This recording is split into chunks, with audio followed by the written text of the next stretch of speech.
Hi friends, welcome to social team பத்து channel. இது வந்து தவளை அடைக்காக நான் மாவு ரெடி பண்ணியிருக்கேன் ஃப்ரெண்ட்ஸ். தவளை அடைனா என்ன அப்படின்னு கேட்குறீங்க இல்லையா? அடை தோசை பண்ணுறோம்ல, அதே ப்ரிப்பரேஷன் தான். சின்ன சின்ன சேஞ்சஸ் பண்ணணும் தவளை அடைக்கு.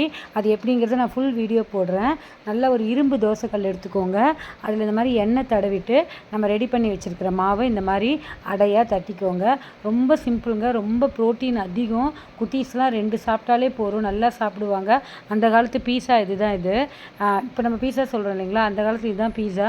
எல்லா பருப்பும் இருக்கும், 4 பருப்பு இருக்கும், புழுங்கலரிசி, பச்சரிசி எல்லாமே இருக்கும்.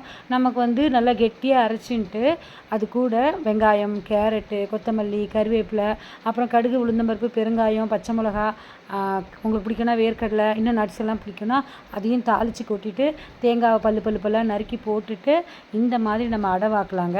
வடிவேல் சார் ஸ்டைலில் மேலே மிளகா அப்படியெல்லாம் இந்த மாதிரி தூவிட்டு நெய் ஒரு ஸ்பூன் விட்டுட்டு இப்படி திருப்பி போட்டிங்கன்னு வச்சுக்கோங்களேன், பாருங்கள் அப்படியே கோல்டன் ப்ரௌனில் பொன் மொருவலாக வரும்.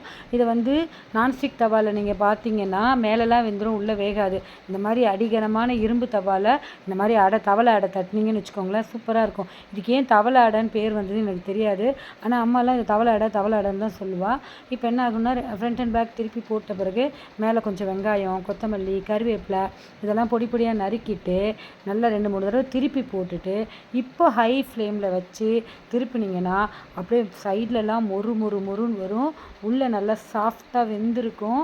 இது உங்களுக்கு இன்னும் கூட பசங்களுக்கு அட்ராக்ட் பண்ணுற மாதிரி கொடுக்கணுன்னா இது கூட கொஞ்சமாக கடலை மாவு இல்லைன்னா கொஞ்சம் கோதுமை மாவு இந்த மாவோடையே சேர்த்துட்டு நீங்கள் போண்டா மாதிரியோ இல்லை வடை மாதிரியோ கூட நீங்கள் தட்டலாம்.